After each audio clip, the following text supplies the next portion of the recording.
Okay, so we're recording, and like I said, if I forget anything, just feel free to chime in.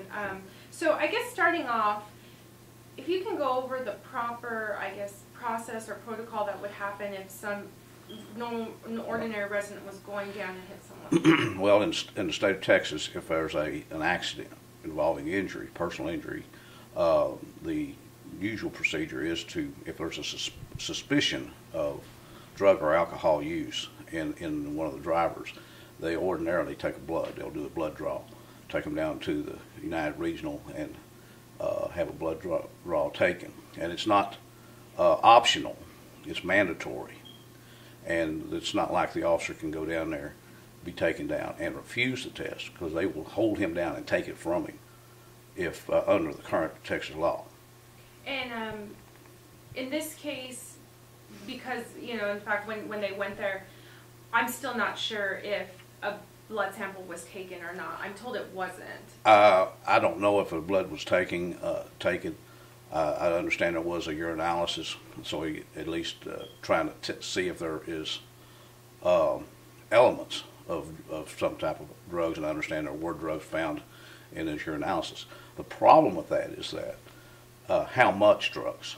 I mean, you may have a therapeutic amount in your body, or even less, but it will only show a trace, I think, with urinalysis, and it won't give you a specific finding or an accurate finding.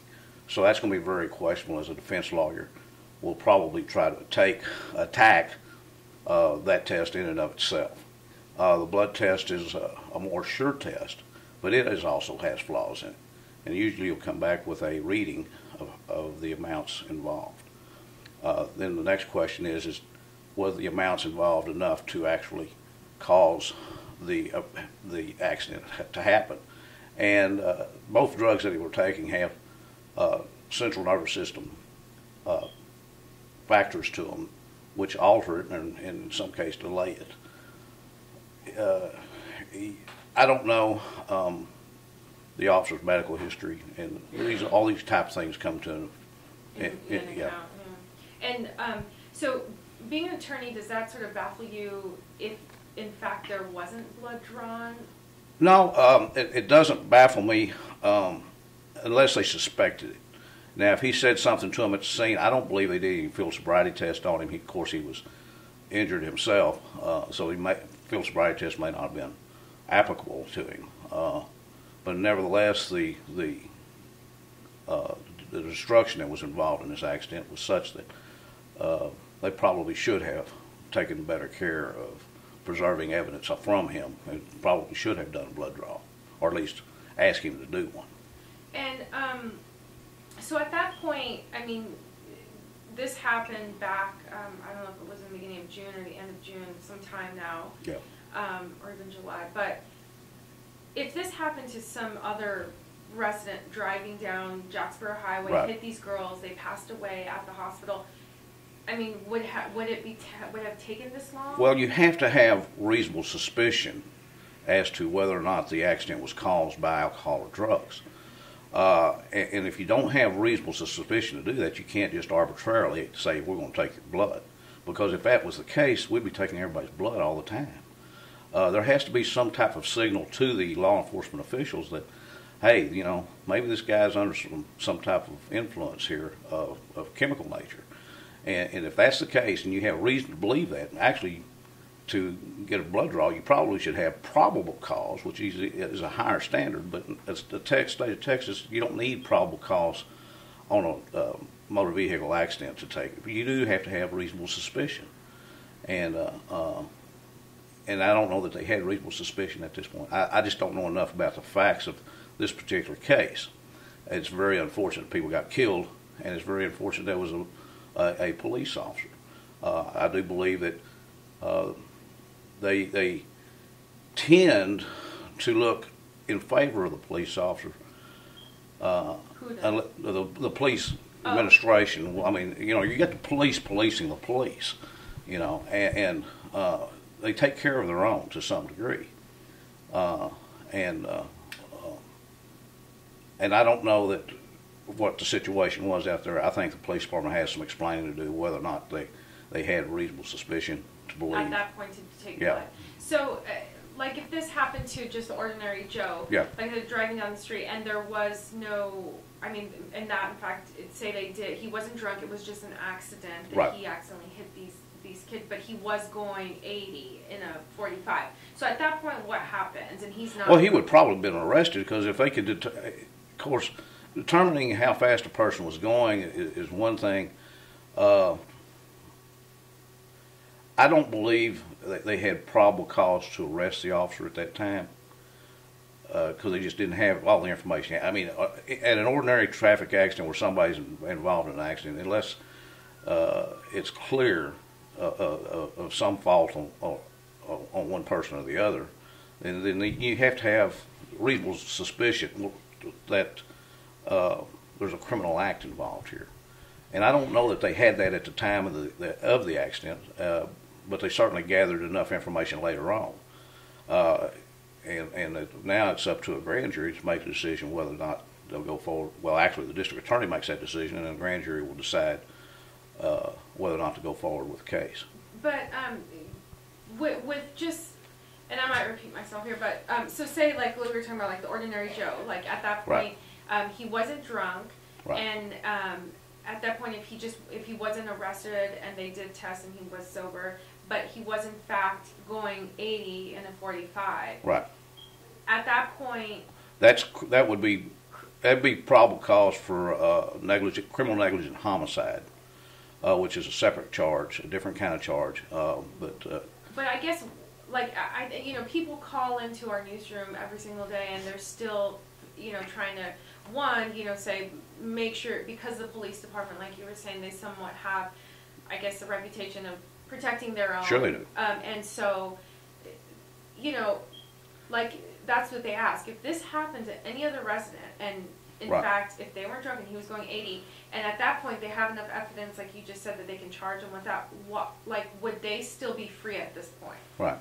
Well, this city has established a policy and a custom of taking care of their own, whether it be police officers, firemen, or whatever. I mean, our mayor, who's a good friend of mine, I've known forever, it was a police officer and retired from the police department. And the chief of police here, he's been here forever, and it's always been this code amongst law enforcement officers that we take care of our own. I'd been a cop for 10 years in Dallas, and I saw it all the time. It does happen. It's undeniable that it happens. But in a situation as unfortunate as this one, where the officer, I know the officer, I've had an opportunity to cross-examine him on a witness stand, and I find him to be a very honest person, or at least in those circumstances. Teddie Whitefield? Right. Okay, so okay. Yeah, I've actually had him in trial before. For a separate? No, he was a witness. Oh, okay. On a criminal case, and I found him to be straightforward and honest about things. But that was then, and I don't know what his situation was here. I am surprised that they did find drugs in his system, but it is what it is. And I guess because it's taken this long for something to happen, and I understand on DPS's side that they had to wait back on tests and urine tests and stuff like that. So could this have taken that long on a regular person? Right. No, it's not unusual for blood draws or anything like that. It takes a long time. It takes several months. The lab facilities we have are overused mostly, but they have a lot, thousands and thousands of tests run, which also brings up some questions of, was the test accurate? Did he mix it up with somebody else? I mean, there's a chain of custody problems that develop and come about because the labs have so much to do, and they do make mistakes. I mean, they're humans. And just to break it down, like say if you were trying to explain this type of process to like a high school or in class. So once ordinary Joe gets in an accident, or this Teddie Whitefield, at that point, from an attorney's standpoint, would you have to wait for the family of the victims to contact you? as far as like a defense attorney? Well, yeah, I mean, I guess what's the process? You know, in the process, well, I'm certain that the families have already contacted lawyers for the civil end of it. They're going to be disappointed because there are caps when you sue the government. It's not like suing an individual where you can get whatever you can get. So there are limits to what you can get from the government. And they also have immunities. We still live under the old English rule that you can't sue the king, and our immunities. And there are exceptions to that, and this will fit one of the exceptions, where the government can be sued, but they'll only get they will not get to justice, and they will not get just amounts from this accident.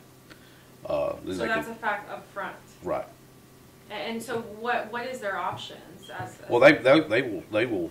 I'm certain they've already filed claims and put the city on notice, and I'm surprised the city hadn't already paid up, because this is kind of an open and shut case from my perspective.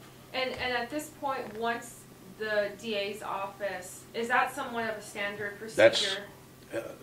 Yeah. Because it's an officer involved. Well, not necessarily because the officer was involved, but I don't think they had probable cause to arrest him at the time.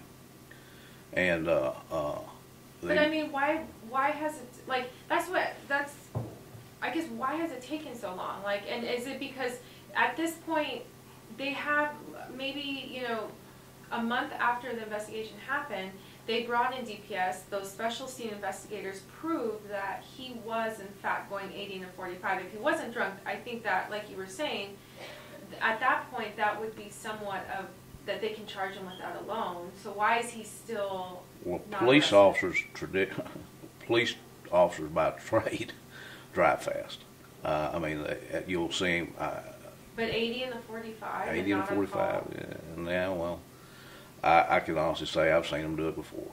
I mean, you know, the one thing about having a badge is you carry with it some privileges and exemptions, and driving over the speed limit happens to be one of them. It shouldn't be that way, but that's the way it is.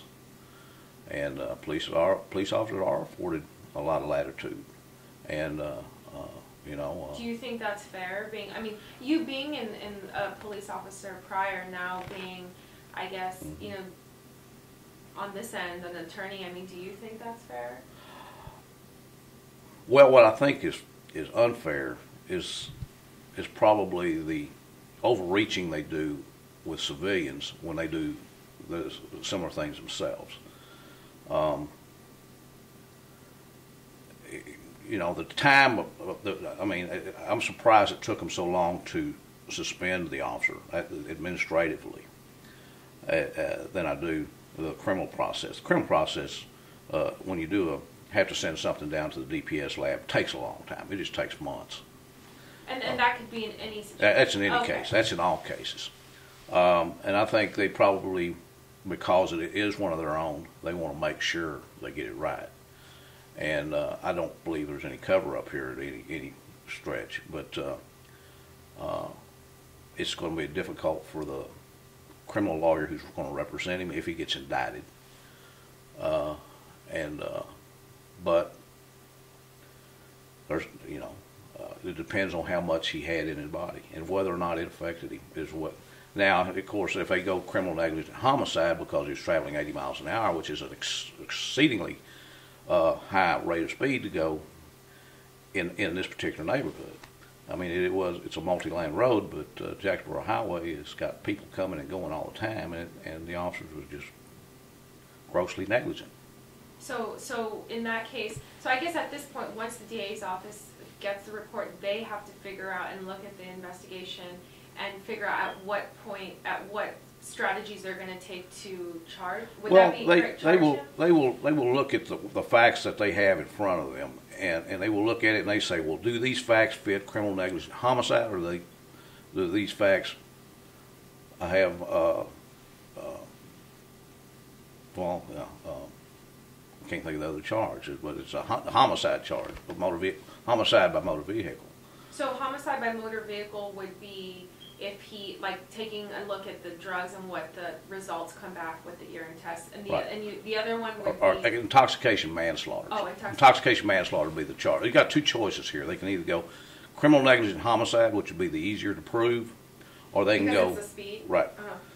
Intoxication manslaughter. Now, intoxication manslaughter is this case where the Time Warner driver got hit by the person leaving the bar, and he was intoxicated, and he rear-ended the Time Warner truck. And he ended up getting 8 years in prison, which I think was quite a bit.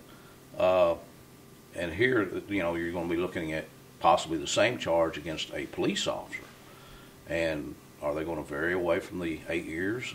Or are they going to hit him harder? They may hit him harder because he's a police officer. With the intoxication manslaughter, the minimum is 8 years? Or the No, that's what the jury gave this particular one in the Time so it varies. It's not right. like a minimum, okay. Yeah, that trial was back in February, and okay. it was a highly profiled trial, and the district attorney herself was part of it, and now she's faced with being part of the prosecution. I don't know, they may step out of the prosecution. They may let a special prosecutor come in and do it. For Whitefield? Yeah. Okay. And so at that point, you think from an attorney standpoint, those are the only two options that they could probably have at this point? Or they could go for a lesser included offense. I mean, but I think they'll take all the record to the grand jury, and the grand jury will indict. However, if they see criminal negligent homicide as opposed to intoxication manslaughter, then they may do one or the other, or both. They could do both. They could indict him on both. Okay, and then the grand jury will at that point say he is indicted, okay. So once they take it to the grand jury, at that point he figures out what the charge will be, and then he's charged with that. Well, they will issue an indictment for him, and he will be arrested, booked in. Under this right, and they may set a bond on him, or they may not. And the only reason to set a bond is to make sure that someone appears in court. I mean, that's the purpose of bonds. We don't, we're not supposed to be sitting $10,000 bonds on traffic tickets. That's just not. The purpose of a bond is to get them to court, and a police officer generally, you would think, would show up at court, even if he is the defendant. But sometimes we have people who flight and avoid the prosecution, and we have to hold them in jail until court, or make them put up a lot of money. And so on the Wichita Falls Police Department's behalf, the fact that they outsourced and reached out to DPS to come in and do that, I mean, that's just standard. Well, that's the way it should be. I mean, it should, but even calling in the DPS, the officers here, we have various agencies, but these agencies are still close friends, and you're not going to get a purely objective investigation, because cops investigating cops there's you never know when that cop may be your backup coming through the door, and you got to be able to trust the cops, and there is a camaraderie and there is a fraternity, and when one of their own is falling into the criminal activities, then it's difficult, one, to believe, and two, it's hard to be objective. But then again, on the other hand, a lot of cops, bad cops hurt all cops. And I'm not saying that Officer Whitefield was a bad cop. I thought he was a pretty good cop. He has some issues with driving.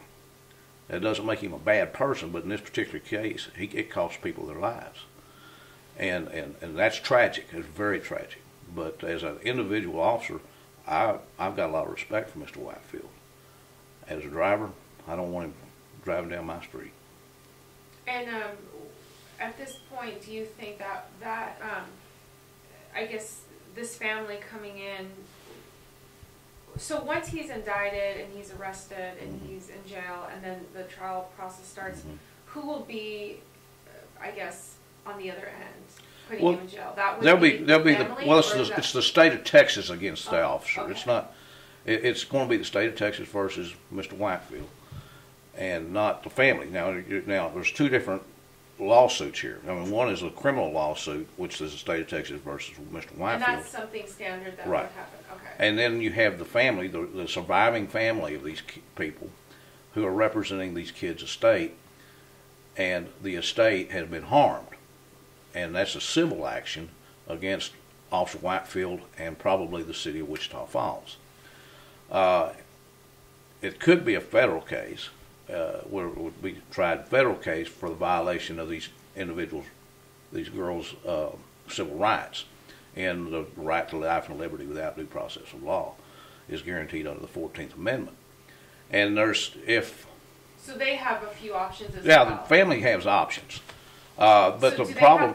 do they have to wait till this first? No. So it could be like Right. simultaneously going Yeah, on? sometimes it's easier to allow one process to go because the standards are different. If they prove him guilty beyond a reasonable doubt of, say, negligent manslaughter or criminal negligent homicide, I should say. That would be for him driving Right. over.